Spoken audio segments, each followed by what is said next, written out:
Waktu saya masih kecil, itu saya banyak melihat hal-hal tentang kekerasan ya. Ayah saya memegang ilmu pada saat itu. Dampaknya memukuli istrinya.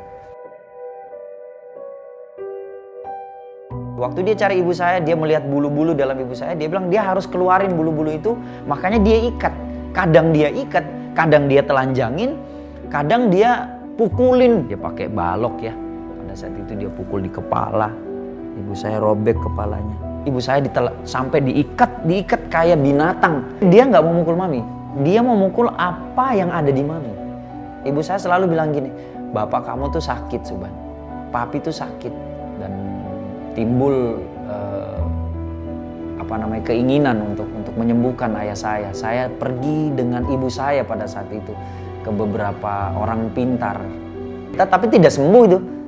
Tidak sembuh pada saat itu. Jadi ayah saya nggak sembuh. Saya pikir gini, apakah ayah saya mati aja kali? Ibu saya pernah bilang gitu juga. Keluarga saya juga pernah bilang gitu waktu saya masih kecil. Saking tidak bisa disembuhkan ayah saya dari tahun 1980-an. Tapi apa? Beliau sudah 2 kali.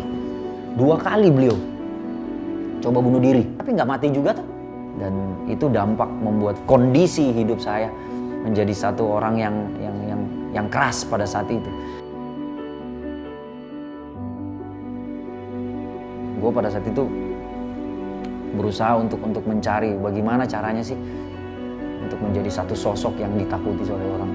Makanya saya pukul security yang di klub, saya buat keributan di klub, saya bawa ke Bali, saya ribut di Bali, saya tusuk orang di Bali, saya potong tangan orang ini, habis itu. Sangat puas, saya sangat puas. Ketika saya tusuk, saya bilang sama orang itu saya bisa makan darahnya. Di depan muka orang itu darah itu saya siram. Kamu mukanya keren Ban, tapi lu gila. Bahasa itu yang saya suka pada saat itu. Kalau sudah sendiri di rumah, itu suka bilang gini sama diri lo. Itu salah. Saya percaya itu pembunuh di luar sana ya. Lu bohong. Kalau lu tidak rasakan hati kecil lu bilang lu salah. Tapi karena omongan banyak orang bilang lu bagus, lu punya ini. Itu yang membuat kita tuh jadi tetap terus. Tahun 2006, 2005 pada saat itu. Saya ketemu dengan satu pribadi. Dia nanya. Dia bilang, bro ada sesuatu yang lu mau omongin mungkin bro. Mau omongin pada saat itu. Saya bilang, lu tahu apa bro? Tapi apa pada saat itu, begitu saya pulang, ini kenapa anak itu gue sendiri ingat anak ini. 2 minggu setelah saya ketemu sama dia, itu saya ngomong sama dia. Saya punya masalah keluarga. Tahu apa yang dia bilang? Dia cuma bilang gini, Suban, harus melalui lu dulu. Baru seisi rumah diselamatkan. Terus dia doa. Dia bilang, engkau melihat hati. Waktu dia ngomong tentang hati, itu saya sempat mau nangis. Saya nangis di situ. Ini yang tidak pernah saya alami dalam hidup saya. Bahwa Tuhan tidak melihat manusia, tapi Tuhan lihat hati manusia.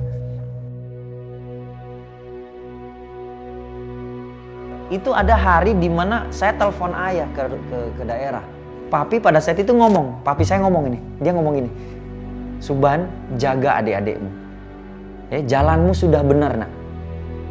Papi sudah senang, papi sudah bahagia. Kalimat itu yang saya pengen dengar dari dulu. Bahwa papi sudah senang. Tiba-tiba gue dapat telepon, papi meninggal. Wah, di situ momen dimana saya itu gue sendiri jatuh. Tapi apa? Tiba-tiba itu ada kayak flashback gitu. Oh iya, keluarga gue mintanya bokap gue meninggal. Nyokap gue sendiri pun minta seperti itu. Gue pun mengiyakan itu pada saat itu. Bilangnya apa? Kasihan papi kalau kayak begini. Gue bilang, Yesus, kalau memang bokap gue itu meninggal bareng dan sudah ada di sorga bareng lo, bikin bokap gue itu tersenyum. Begitu gue lihat itu, ini peti ya, ini peti. Jadi gue melihat gini, gue lihat pelan-pelan. Ayah saya senyum, Di situ saya jatuh, nangis.